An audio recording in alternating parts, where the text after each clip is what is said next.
Welcome to the Daily Vibecasting. We have ripped 11 really significant posts from the global feed today. It's packed. Yeah, it really is. We're covering everything from revolutionary AI hardware claims, big market shifts, to global affairs, and yeah, even government agencies quoting Gandalf. That one's wild. Right. So our mission, as always, is to take this huge stack of information and just pull out the key knowledge nuggets you need. Get you informed fast. And it is diverse today. We've got tech, markets, societal trends. We'll connect the dots between, say, huge tech spending and how the market actually reacts. And we'll move quickly. Brisk pace, definitely. But giving you the essential context, the why behind the headlines, it's your shortcut, basically. Okay, let's dive right in. Segment 1, Tech and AI Momentum. The robotics and intelligence front. 5 big posts here. A lot happening. We'll start with actual deployment, ground-level stuff happening fast in Austin, Texas. The post reads, Tesla Model Y robotaxi service now available in the greater Austin area. Credit at Elon Musk. Okay, this is a really quiet but huge indicator of iterative growth. Real-world, full self-driving deployment. How so? Well, remember, this service only launched as invite-only back in June 2025. Right, yeah. And it covered a tiny area, just 28 square miles. Okay.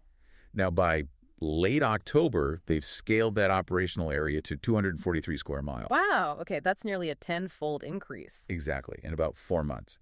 And crucially, they're doing this relying solely on their camera-only FSD tech. No LiDAR, no radar like some others prefer. So the vision-only approach is scaling. It appears so, at least in Austin. They're outpacing rivals like Waymo in that specific region, footprint-wise. It shows their strategy's hitting a deployment speed others aren't matching yet. Okay, that's the reality of scaling. Now let's flip to the speculative side of robotics. This next post is pure skepticism. But probably for good reason. It's a big reality check. Post from @MKBHD. So to be clear, this is a pre-order for a humanoid home robot that will cost $20,000 or $500 a month when it maybe ships next year, and currently is not finished. Joanna Stern got to do a demo in its current state, and 100% of its actions are teleoperated. Oof. Yeah, this really highlights the stark contrast, doesn't it, between the public demos and the actual current tech reality in humanoid robotics. 20 grand for a maybe robot that someone else drives remotely. Essentially, yeah. This is the Neo robot from 1X Technologies. They've got ex-OpenAI talent, which adds to the buzz. Right. They show these stage demos, doing chores, looking autonomous. But right now, every single action is human-operated via remote VR. So you're pre-ordering a promise. Exactly. A very expensive promise. It shows the massive gap between AI software smarts and the extreme difficulty of making reliable, dexterous physical hardware work in the real world. Makes you wonder how clear that 100% teleoperated part is to the buyers. You do wonder. It's a layer of speculative hype we really need to filter. Okay, shifting back from hardware dreams to AI software that is scaling. Grok's making waves in Europe. Here's the news. Breaking. Grok app downloads are surging. It just climbed a #3 rank in the productivity category on the UK App Store. Credit at CB Doge. This shows just how fast XAI is gaining traction globally, hitting number 3 in a key market like the UK right after its global rollout. That's significant. Especially against established players. Right, competition with ChatGPT and others is intense. This confirms massive consumer interest moving quickly beyond the US. So the X integration and Grok's personality are clicking. Seems like it. It's translating into real, immediate adoption overseas. Serious momentum. Okay, from software adoption, let's hit the hardware arms race again. Because the energy cost of these AI models is, well, huge. So astronomical, yeah. This next claim, if it holds water, could be a game changer for AI infrastructure. The post says 10,000 times more efficient, I think they cooked. Credit at Iter Intellectus. Yeah, they cooked means like they nailed it, did something brilliant. They're praising Extropic's XC prototype chip. Okay, what's the tech? 10,000 times more efficient sounds almost unbelievable. It does. The core idea is thermodynamic computing. Instead of standard digital bits, zeros and ones, it uses probabilistic bits, or p-bits. P-bits. Explain that a bit. Okay, think of it like this. Normal computing is like flipping a light switch on or off, definite state, takes energy.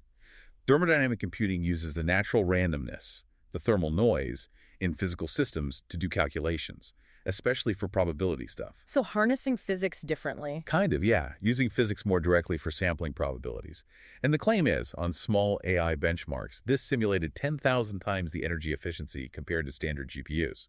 If that scales. Exactly. If it scales to huge models, It's a potential path away from the unsustainable energy demands of current AI data centers. Big deal. Massive potential. Okay, last one on the AI front for now. XAI's move into the information space with Grokipedia.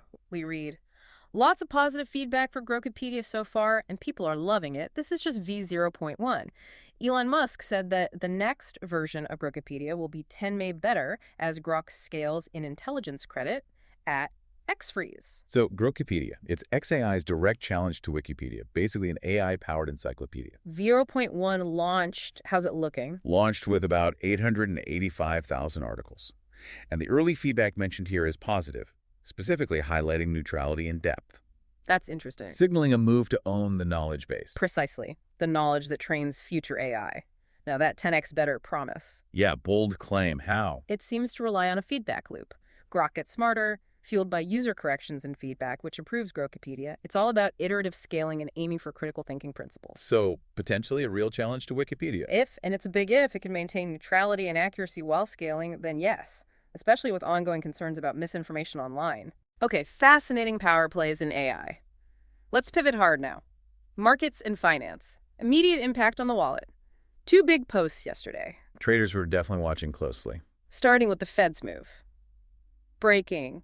Zooch, Federal Reserve cuts interest rates by 25 BPs. Credit at WatchuGuru. Okay, so the Fed cut by a quarter point, 25 basis points, brought the target rate down to 3.75% to 4%. And the market reaction? Stocks usually cuts, right? Usually, yeah. Yeah. But this time, flat. The S&P 500 actually dipped slightly, like 0.3% right after. Huh. Why no pop? Because it was totally priced in. Yeah. Like completely expected. The CME FedWatch tool showed 95% odds beforehand. Okay, so the market already knew. Exactly. When something's that expected, the actual event doesn't move the needle much. All the focus instantly shifted to Chair Jerome Powell's comments after the cut. Looking for clues about the future. Spot on. Traders wanted guidance on future volatility, the pace of next cuts.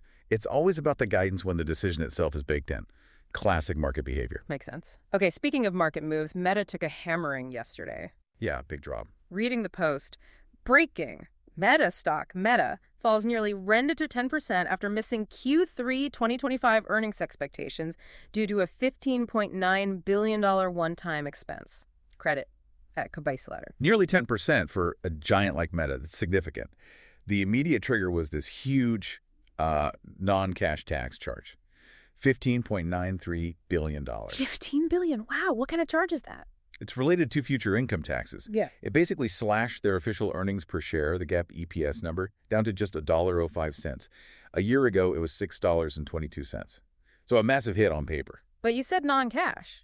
And they missed expectations because of this. Did revenue actually suffer? That's the crucial point. No, revenue was actually great. Record revenue, in fact. $41.1 billion, up 18% year over year. Record revenue, but stock tanks 10%. Because of an accounting charge. Pretty much. The tax charge seems to be an accounting thing, maybe related to deferred taxes, international holdings, or possibly big R&D write-offs like, metaverse investments. So it hammers the official GAAP profit number that headlines focus on, but the underlying business, that 18% revenue growth, shows it's still incredibly strong. Immediate cash flow wasn't hit by that charge. So the market reacted to the scary headline number, not the underlying strength. Looks that way. It's an accounting issue masking operational success, at least in this quarter. That's vital context. Okay, let's broaden out now. Societal insights, global context. Starting with a really sobering statistic. Yeah, this one hits hard. We have this claim. 60% of the American population has below 6th grade reading level, Ray Dalio has said. Credit at unusual whales. Ray Dalio said this at the Fortune Global Forum. He was pointing to really deep societal divides in the U.S. Where does that number come from? Is it accurate? He seems to be drawing from a 2022 APM Research Lab analysis. They looked at education data and found 54% of U.S. adults read below the equivalent of a 6th grade level. So Dalio rounded up slightly, but the core point stands. It's a shocking figure. Over half the adult population. Why is that so critical in the context of, say, tech and markets? It's absolutely foundational. Low literacy creates huge barriers. First, think about financial investing. Understanding complex markets, retirement plans, impossible for a huge chunk of people. Locks them out. Completely. And second, maybe even more critical today, it makes people incredibly vulnerable to misinformation. If you struggle with basic reading comprehension, how do you critically assess complex news or spot AI-generated fakes? You can't easily. It ties back to things like Grokipedia trying to be a trusted source. Exactly. The need for reliable, accessible information is massive when literacy levels are this low. Profound point. Okay, from literacy challenges to another global issue, climate change. Here we see a major voice changing their tune based on new data. The post praises this. This is a good behavior and should be congratulated. People should update when there's strong new evidence, and we should not hold it against them for genuinely changing their views. Credit at Kremu. Yeah, this praise is for Bill Gates. He put out a memo recently updating his stance on climate change. How so? He explicitly shifted away from purely doomsday narratives. He's now arguing that while climate change is incredibly serious, it's not necessarily an existential threat anymore. That's a big shift for him, isn't it? What changed his mind? He pointed to specific evidence, mainly a significant drop in projected future emissions. He cited a 40% reduction in projected 2040 global CO2 emissions compared to what was forecast just a decade ago. 40% lower projection. That is significant. Right. So his updated view emphasizes that innovation, clean energy, storage tech, and policy changes are actually working faster than maybe he expected. The focus, he argues, should be more on solutions now, not just alarm. It's a powerful example of updating your views based on data. Exactly, which is what the Post is praising. Okay, from the planet's climate to global connectivity, Starlink's deployment pace is just relentless. The Post confirms. Deployment of 29 at Starlink satellites confirmed. Credit at SpaceX. Yeah, another batch goes up. This marks the 99th Falcon 9 Starlink mission just in 2025. 99 launches this year alone. That operational tempo is incredible. It really is. It speaks volumes about the manufacturing and launch capacity. What does this latest launch mean for the total number of satellites? With these 29, SpaceX has deployed 2,555 Starlink satellites just this year to date. Wow. And the total active constellation now exceeds 10,000 satellites. 10,000 active satellites? Yeah. So we're way past the potential future network stage. This is fully scaled, operational global internet infrastructure being built out at an unprecedented rate. It's fundamentally changing access, especially in remote areas or places affected by conflict. Truly transformative tech deployment. All right, let's wrap up with our final segment, always a favorite, culture and influence. The meme economy meets the Department of Homeland Security. Oh yeah, this one is great. Check out this post. DHS just posted something because we told them to. Credit at Middle Earth Mixer. So Middle Earth Mixer is a known X account, basically a Lord of the Rings meme hub, and they're claiming they directly influenced an official DHS post. Seriously, what did DHS post? They posted a quote from Gandalf. You know, the great battle of our timeline from The Return of the King. Okay. And DHS used Gandalf talking about fighting Sauron to promote. What? Immigration enforcement recruitment, specifically linking to ICE.gov. You're kidding. Gandalf for ICE recruitment. Yep. It sounds bizarre, but it's apparently part of a DHS social media strategy. They've used other pop culture references before, like Halo and Pokemon. Trying to be relatable, reach younger recruits. Seems like it. Trying to humanize the agency and engage people online where they are. The fascinating part here is an account like Middle Earth Mixer feeling empowered to claim direct influence. It shows the weird power of these online communities, right? Absolutely. It suggests government agencies aren't just broadcasting. They're actively monitoring and sometimes even responding to niche fandoms and meme culture to shape their messaging.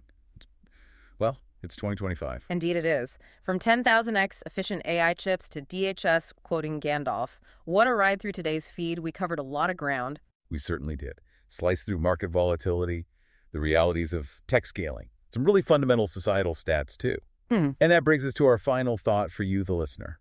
Considering the sheer speed and just the volume of information we blasted through today, market shifts, AI breakthroughs, literacy numbers, climate updates, how does this daily reality, this daily vibe-casting speed, impact your own ability to step back, critically assess the sources, and make genuinely informed decisions? Something to ponder. What does this fire hose of information actually do to our understanding? Think about that until our next deep dive.